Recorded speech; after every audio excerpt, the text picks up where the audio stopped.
Okay, it is 7:06 and your meeting is now live. Okay, we'll call the meeting to order at 19:06. Members of the board have all received a copy of the minutes, correct? Yes, correct. Has everybody had the opportunity to read them? Anybody have any corrections or amendments to those minutes as written?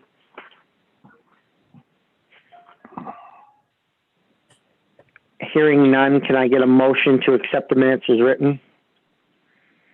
I make a motion. motion, except I'll second it. Motion by Don, second by Steve. Contact. Yep. Can I, all in favor? Aye. Aye. Opposed? So carries. Do you want to do roll call? Yes, we'll do a roll call. I have Pete Johnson, Aye, here. Don Peterson, Here. Brad Smith is not, Steve McClintock, Here. Mark Hogue is myself, and Steve Yearley is also joining us. Moving along, the public comment. Does anybody have any public comment that was not put forth to us before now? Okay, hearing none, we'll move right along. Correspondence. Gentlemen, we received a letter from Nick Sinstack. Did everybody have an opportunity to read it? Yes. Yeah. In regards to Thomas Turner, Turner Electric, who took the test.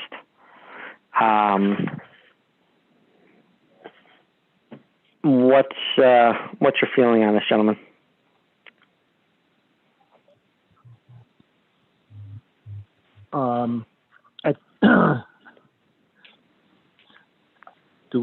As Nick said, do we want to set a precedent of doing something like this, or do we stick to our guns and he just has to redo the written part of the exam? He probably should study and redo the written part. You know, competency is one thing, but the written part gives you a little bit more of the understanding of the code. You know, and reinforces the competency portion. I personally tend to agree. I actually do Thomas's work. He does a very nice job. He's very clean. And I talked to him after the test, and he said, listen, I'll be honest with you. He said, I thought I knew a lot. And he said it was a rather good educational experience. He said, you know, he had sat down with Nikki after and spent probably an hour or so after and went over a lot of stuff. And, you know, he said, you know, I had a whole different outlook on things.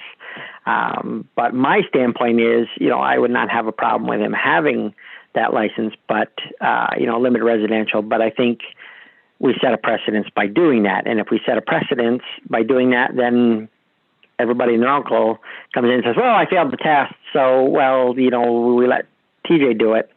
Why can't I do it? Right. You know, because I think he's more than capable of handling anything under the limited maintenance license, you know, residential license. But I should say, but I just fear that we set a precedence. And, you know, him and I kind of had that conversation, and, you know, he kind of felt that, you know, that was probably would be the correct avenue, is what he kind of thought as well. He understands. Yep. But, you know, was very happy to have the opportunity and the learning experience. You know, obviously wants to sit and retake the exam. Or take the written portion is what he needed. Right, but part of it is one, you set the expectation.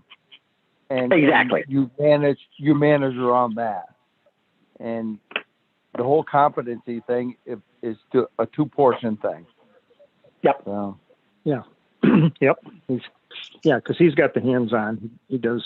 Yeah. I know he does quite well with all that stuff. Yep. I know. Yep. You got to know a little bit of the book. Yeah. In your mind of what you really need to do is another thing. So. So, I mean, I guess I don't know if we really need to take an action on this. It was just basically an FYI, I think. Yep. I would just talk to TJ and relay that information and let him know that. Okay. Right. I don't know if there's any action to really take. He didn't pass, so No, then let him, of course, take the test again. Yeah, and all he has to do is pass the written portion because his practical was Right. a good practical. So, I did see off of this agenda, she left the electrical exam scores off as well. Which one was TJ, which we've already discussed, and the other was the one gentleman that did show up to take the master's portion from Corning, took the written exam and did fairly well on it, but then refused to take because he did not feel that he had to take the practical and didn't bring any materials to take the practical and basically refused, according to what Mr. Sinstack said. So obviously you can't get a license if you didn't take both portions of the test. Nope. Which one? Which guy was that? I don't know if I have it for me. Bonnie, do you have the list, the second name? I'd have to look back in. Was hold on a second. it Ambrose or Saxton? No, Saxton. I don't think he was not. Ambrose, I think it was. Saxton was the one that missed it last time. This was supposed to be a retake, I think, for him, but I could be wrong on that.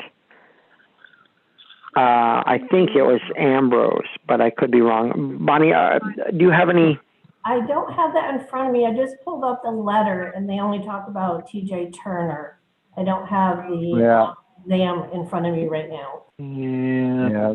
A couple emails back or something. I thought I had it printed out here, but I don't find it. Yeah, I got a whole stack of stuff, and beside the point, he didn't. He didn't take the full exam, so he's basically out the door, anyways. Yep. Unless he wants to come back and take the. He can sit for the practical again, but yeah, I think we leave it at that. This is the first meeting of the year, so we have to pick a chair or chair and co-chair. If we so decide somebody else would like to do it, they're obviously more than welcome. You just, say aye, and we'd be more than happy to let you take it. I'm not going to. Don't everybody jump all at once. But I'm not going to say that word. But blank, think you guys are doing a great job. No, sir, I agree. Jeez, thanks, guys. Yeah.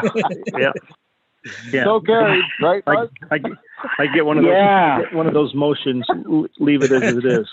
Yes. You sure, Donnie? Blank thing in there. Your predecessor was chairman at one time and did a fine job. You want to set a new precedence, No, not really. My parliamentary procedure is a little bit off in these years. Oh, okay. Mine was never on, so don't feel bad. Yeah. Well, that's why I had Stevie to join me. All right, so I guess, can we get a motion to either stay the way it is or whatever, however you want to word your motion? I motion for it to stay the way it is. Second. Okay. So the motion is for Steve McClintock and Mark Hogan to stay co-chairman of the Board of Electrical Examiners of the City of Oneonta. A motion from Pete, and a second, was that from Don? Yeah. Okay.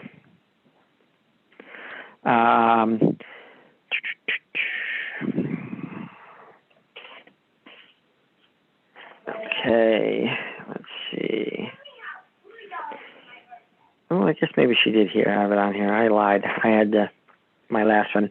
And third was another thing that came in, and we did talk before the meeting, a request to have a license reinstated by Art Machusi, who is actually a member of this board for quite a long time. Actually, he got off shortly after I got on,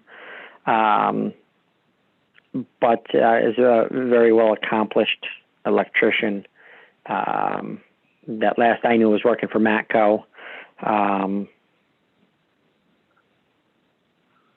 I don't foresee any issue. What's your pleasure, or is there, you have any? I have no discussion? issue with him getting it back. I mean, I know him, and he's been doing it for eons. So, Yep. I have no problem reinstating him. Okay. I get a motion to reinstate his license. I Second, make a motion. A motion from Don. I get a second. I second it. Pete, Yes. all in favor? Aye. Aye. Aye. Opposed? So carried. Under old business, we have to clear up Vincent Coletti. We had that issue. Then we got into COVID, and then it got sidelined, and then we had a meeting with him, and then we were waiting to hear back from the code office on a few things that we had to get clarification on, as to, because Mr. Coletti had said that, he had asked that his name be taken off the license. This is the second time with the same contractor that he's gotten in trouble in the same time frame. And then Steve had said that they had received a final certificate on the property, which didn't even have the walls closed on it. And there was a whole bunch of issues, and he admitted to us in the meeting that, he had done a couple receptacles and maybe a light switch or something. I think he said it did minimal work. So I know, Steve, did you have anything more you wanted to add to that? Steve Early? Yeah, I mean, that's pretty, I contacted the inspector's company, and although the certificate wasn't submitted by the by Mr. Coletti, but the company that does the inspection, yeah, there's a final for all the work that was done, and we.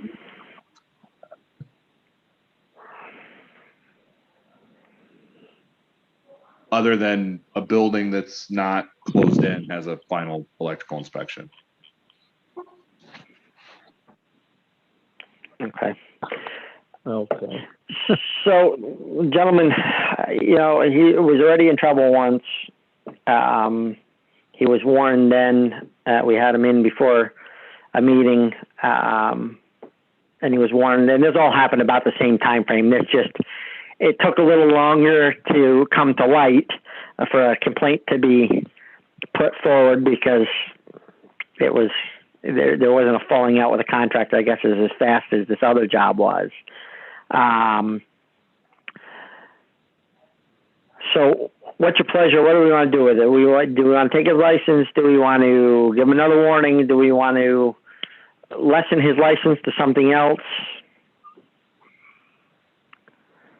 What's the board's pleasure?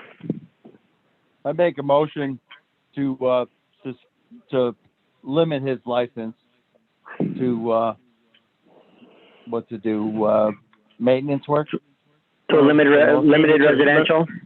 Limited residential would be. Yeah. Yeah. That would lock him into only working until he reestablishes himself as a either the master electrician or whatever he was at before. Okay. I've got a motion. I got a second. Was by Steve. Right. Yep.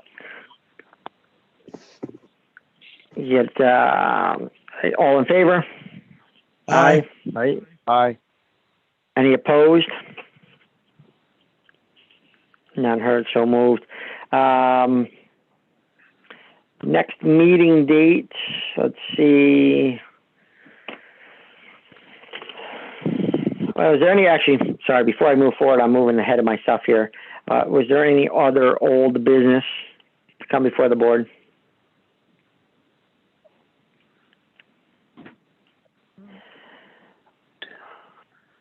We have not really had a chance. We had talked about, Steve had brought forward asking us to come up with kind of a way to vet inspectors. We have not had really much time to explore that. So I guess at this point, we'll just table that a little longer and see what we can come up with on exploration. Does anybody have anything they want to add or ideas to discuss on that? Well, isn't the electrical inspector a representative of the company that he's doing the work for? And correct, but indirectly, it should be that institution that's holding that certificate for the said person being the party that's accountable for that inspection that the individual is doing. You know, that's to say that I'm not talking to you. I'm talking to the one who you work for that says you're the competent person, type thing. Yeah, you know, and that mindset. And the issue that Steve is having is he's the authority having jurisdiction, so he has the ability to say, you know what, I don't think you're competent. No, but.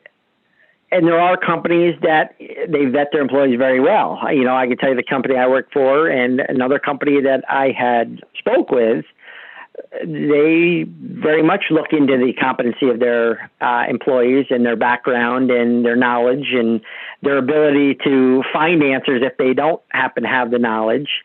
But not every company is like that. Most of us on the board know of a company, at least of one out there, that basically you could be the janitor and go to them and say, hey, I want to be an inspector, and they're okay. And they don't care if they've had problems. So I think what Steve was looking to see if we could help him, kind of like we've done streamlining, vetting guys that want to do electric work, if we can come up with an idea to give some sort of an idea to make it a little easier for him wise. Okay. You know, so... And I have not had an opportunity to talk to some other agencies to see what their way of vetting is. But and I'll be honest with you, I know a lot of places they really have none. It's kind of whomever the authority having jurisdiction is, probably, you know, talks to the guy, and if he thinks he seems competent, okay, you know. Right. So, you know, that's something that I guess maybe we'll have to have. So we come up with I do know that, you know, on the utility aspect of things, you know, the whole liability, as soon as that inspection certificate is put in, the liability for anything that happens after that portion for the electrical hookup is on that company that inspector represents. So I work for NICEAG. I stand behind my company saying that my guys are going to do the right thing. If my guys don't do the right thing, then the company's going to make it right for that homeowner, business, whichever. And in the aspect of that inspector is going to take that liability for what he did for the company he works for in that aspect.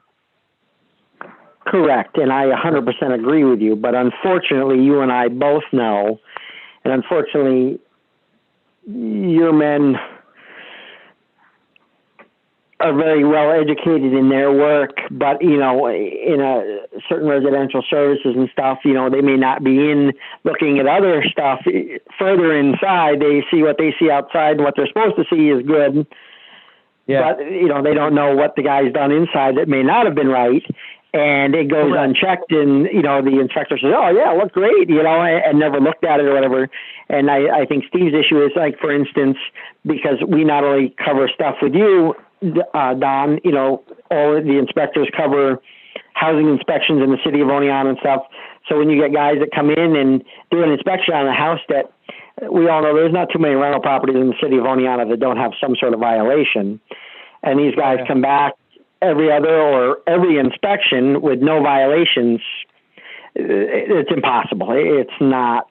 So that's a red flag. And, you know, and I agree, but basically, it's upon that electrical inspection company to hold their inspectors to the higher standard. And if they're not going to do it, they are the liable or reliable or accountable party for any damages. It's where it's got to go. I mean, if you don't push it up, it's never going to come down. I 100% agree with you with it. And unfortunately, some of these companies don't hold them liable. And, you know, then the problem stems is, you know, this stuff goes unchecked for years. And the guy that should have been held liable, you know, died or you moved to another country or something else. Or, you know, you can't read the sticker because he can't sign it legibly because he doesn't want anybody who knew to know who did it. And then these people are stuck, you know, in the lurch because, hey, you know what, your house never should have been hooked up like that, or, you know. Is it upon the city and Steve to quantify or have the competency to say they agree with the inspection certificate, or they have questions, and then bring the inspector back and have him point blank say, you know, maybe Steve can meet him or somebody else who under the direction of Steve, so it's not tying him up as much. Go in there and say, you know, well, yeah, well, this could be an issue. You know, what about that type thing? You know, it's going to bring a lot of more onus on the city, and I understand that. Or you limit the inspection agencies or put them on notice that if you're going to be doing work in the city of Oneonta, that you're held to a little bit higher standard. You know, I'm not sure how to get around that. Steve, did you want to answer to that, or you have anything? Yeah, I mean, the basically the only thing I'm looking for is, do we have a method of basically saying, so a lot of these companies will send me like a, hey, this is a guy that we want to do an inspection, and they'll send me like a professional resume.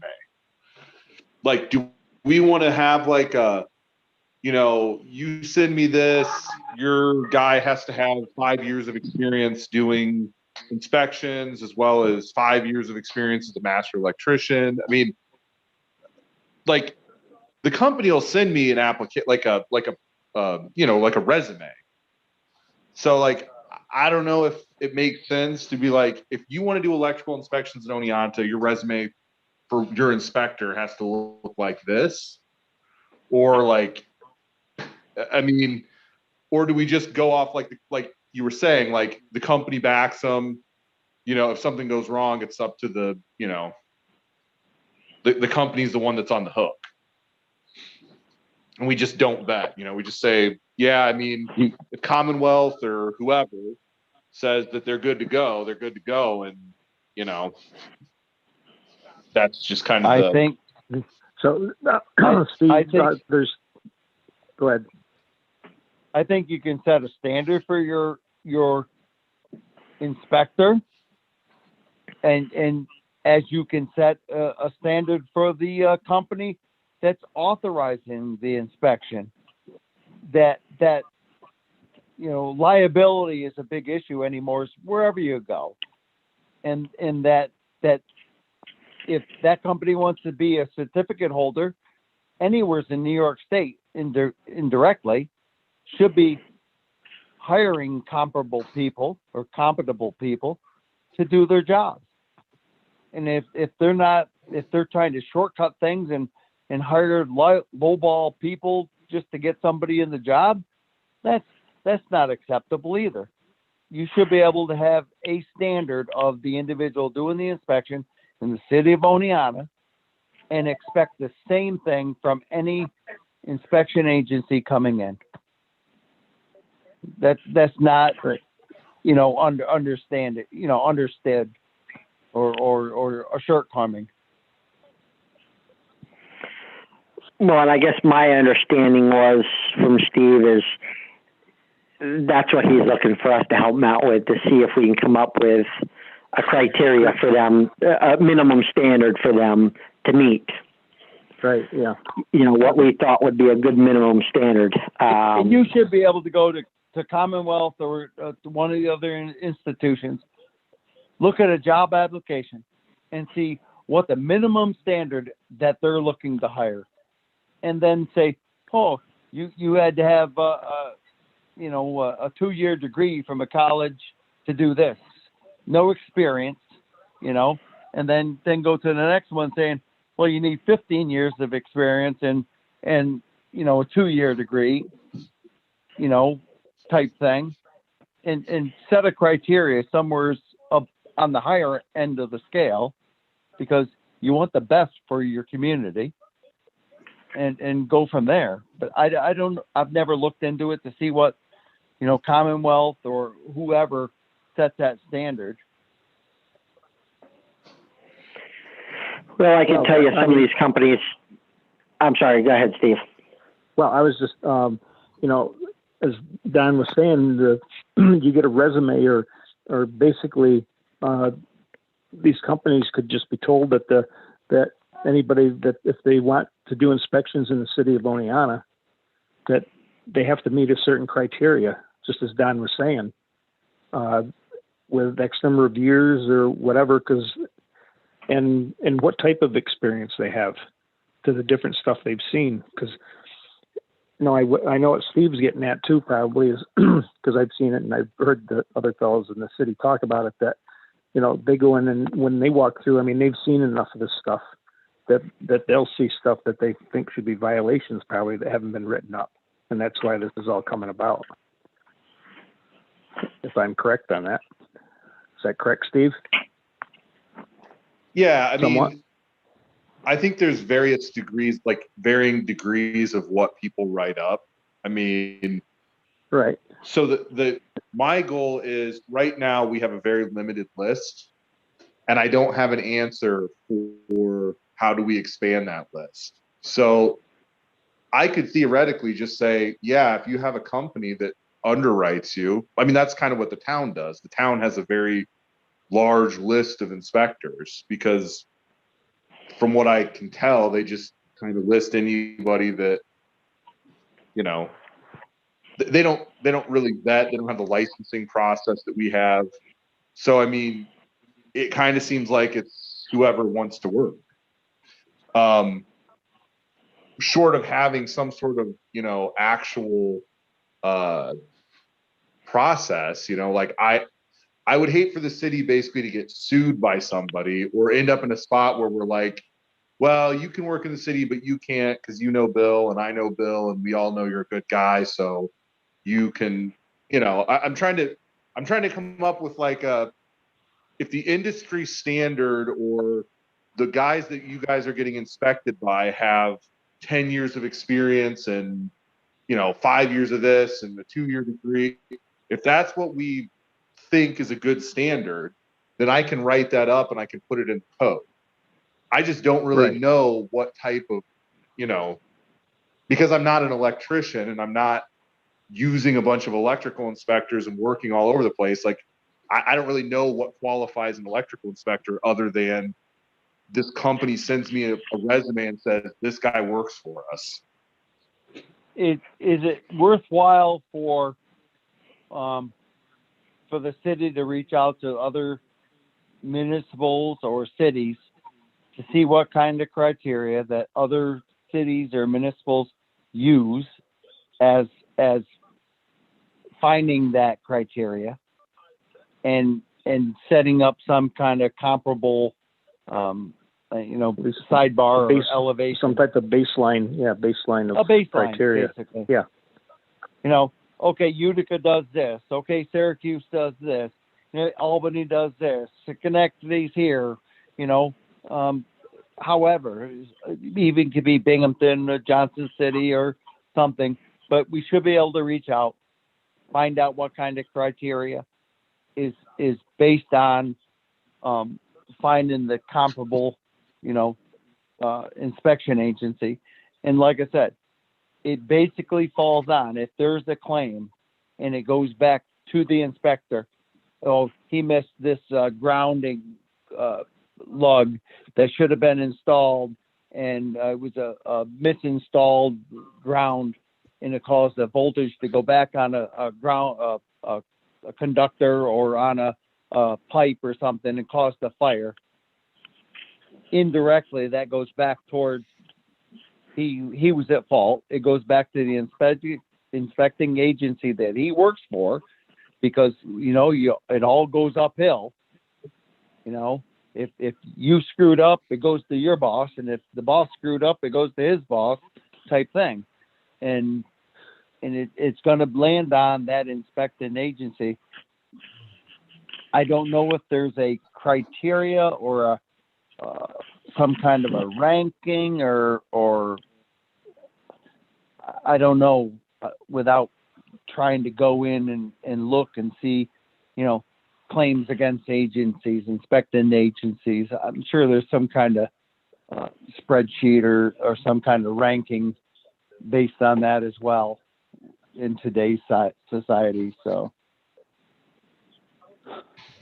Yeah, I mean, I can dig around and see what I can do. You could go claims against Commonwealth, claims against this agency, claims against this agency. You might not be able to drill down and see claims against this inspector because indirectly they work for that company. So they might not limit it in as much as that individual, as much as that company. But there should be some kind of a database, and with computers and everything, and all the wild stuff that's out there, we should be able to find something out.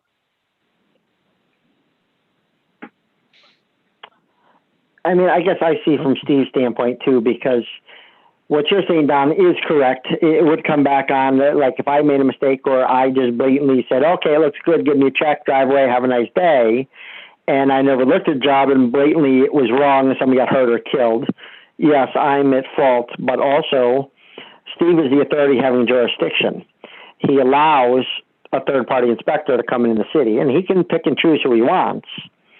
But then the problem is also the city becomes involved, and well, if NYSEG was involved, granted, they may not pay out anything, but they're going to get named. Everybody and their uncle is going to get named in it. So they're going to start. Obviously, the attorney's going to start with the deepest pockets and work his way out. And I think, and with my jobs, the biggest thing for me is, before I'm supposed to send anybody out on a job, I'm supposed to have a certificate in hand that's been noted on the work order. And being noted on the work order, it's prior to me going out that I'm authorized to do my job. And sometimes I do a lot of same day stuff, and when I get their certificate, the guys tell me, okay, yeah, the sticker's on the box, the kind of the checks in the mail, the paperwork's coming back around the backside. We're going to heat the customer up because we're more concerned about having the customer have power, have heat, have light, be able to live their lives, and everything catches up afterwards. But in essence, I stick my neck out trying to make the system work and come around and catch everything up. And but I've got other places that I'm 2 years that I don't have any paperwork on some of these inspectors, and they haven't turned anything in. And then I start getting hounded on it, and then I'm chasing my tail to see what happened. So, and that's not a good way to go either. and it's not the city. It's municipals, it's towns, it's it's here, it's there, it's all over the place.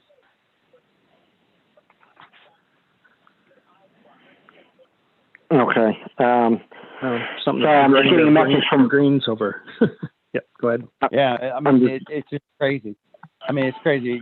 You think that a text or a fax or something went through, it didn't go through, and then you come to find out, it's been a year, and it's like, yeah, I'm still looking for that paper. Well, let me go to see where it is. And it's, I'm like, it's hard enough for me to remember what I did 2 weeks ago, no less, a year ago.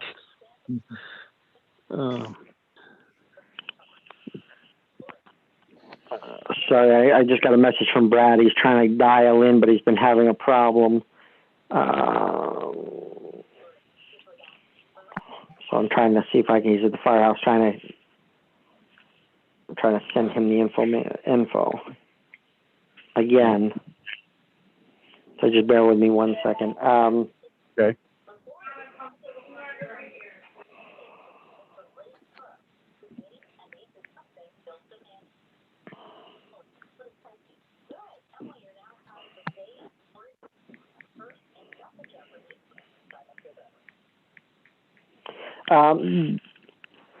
The other thing was, okay, I just sent him the info. We'll see if it goes. So I guess, Steve, if you want to dig in, I will table it for now, or, I mean, the ICC, the International Association of Electrical Inspectors, and I know Steve and I kind of discussed it, they've got some baseline testing that might be a good spot to require too, that, the guy takes, anybody who wants to come in has to have taken. And I know there are some municipalities that do require that, that you have to have at least 1 and 2 family or 1 and 2 family in commercial or whatever. But that's kind of. Yeah, I'll go out and dig around. I mean, I talked to enough of the other, code officials and stuff that I can see what they've got going on. And I mean, I get Steve's standpoint too, because, like Donnie said, these guys, you trust that they are doing the right job. But from your standpoint, Don, unless one of your guys or you go out and you say, holy shit, wait a minute, this guy screwed up. He changed the service entrance cable from the weatherhead to the meter pan. But, he left the cloth jacket wire that's been there 60 years from the bottom of the meter can in. Well, that's not right. But somebody signed off on it, unless one of the guys happens to catch it, it's kind of one of those things. And then, 6 months down the road when there's a problem. So I get Steve's end of it where, we're trying to alleviate long-term issues. And the city has had, and I'll be honest, I think the city is more vigilant about their inspectors than a lot of municipalities are, because the city's thrown several inspectors out over the last, we'll say 20 years. Because they were just found to be incompetent. And some of these guys are still inspecting in other municipalities as, status quo. So, I mean, I think the city's done a pretty good job, at least standing, taking that portion of it up, and kind of saying, hey, this guy really isn't competent, or I don't feel he's competent, let's not have them, so. Is there any more discussion on that? No, I've got no more good. discussion. Yep. Okay. Something to look into and everybody to think about, I think, and see what Steve can find out and see if we can come up with, like we say, a baseline or something. Okay. Bonnie, you don't see Brad trying to call in, do you? I do not. Okay. Yeah, he said he was at the firehouse, but he's... Okay. All right. Is there any other old business? And there was no other new business. Is there anything else that anybody sees fit to come before the board? Steve, did you have anything else that you wanted to bring up or discuss? Which Steve you talking to? Yearly, I'm sorry, Steve Yearly. Yearly. Yep.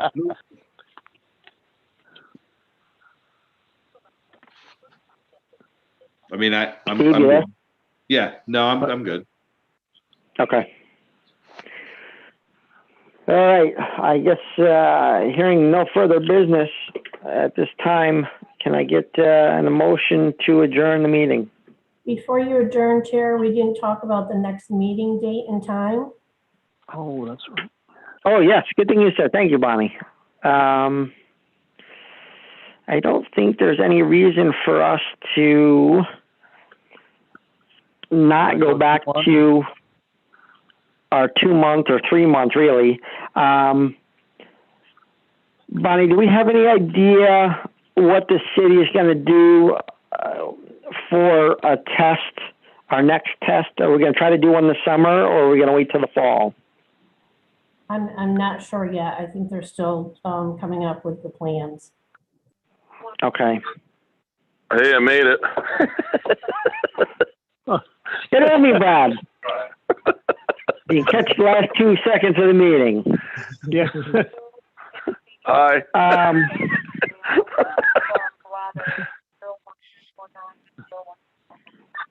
April, May. So I guess let's say we'll go to June. Actually, you know what? Let's go to May. That'll give us 2 months, and then we can see where we're at, if we're going to do a test in June or July or not. And if we need to do something before that, we can do something like we've done in the past. So we'll say May 13th. Is that May 13th? Will be the second Thursday of the month. That work for everybody? Yes. Yeah, that's fine. Yeah, maybe someday we can be live. Well, I'm In person. thinking that might be a possibility by then, because come April 1st, Hopefully. we're going to restrict or do away with the travel restrictions, the state's saying. So you won't have to quarantine after. I've got my vaccine, so Yeah, me too. So I'm good. I'll Well, take my listen. chances. Yeah, listen, we all can't be, good enough to go get our vaccines like others of us, are jumping the line, but I haven't by jumped then, yes, anything. maybe. Some of us are privileged. Yeah. Possibly by then, maybe we'll all be vaccinated, but, I think we'll be able to spread out. Not that we don't normally. Yeah, spread out far enough anyways, but that'll be up to the city, I guess. Yeah, so we'll have to see what Yep. the city says. But so we'll look at May 13th. Hearing no other business, Bonnie, was there anything else that I missed? I think you're fine. Thank you for asking. All right, thank you, ma'am. Hearing no other business, I get a motion to adjourn the meeting, please. I'll make a motion. Motion I'll by second. Don and second by Steve to join the meeting at 19:46. Brad, thanks for hopping in for the last 5 minutes. Yeah, thanks for everything.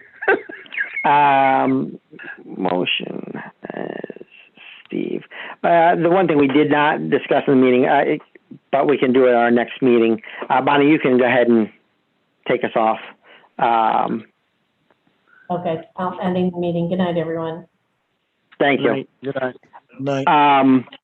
One of the things is getting an alternate from the fire department. Yeah, I'll work on that. I got an officers meeting tomorrow. And I know now there's been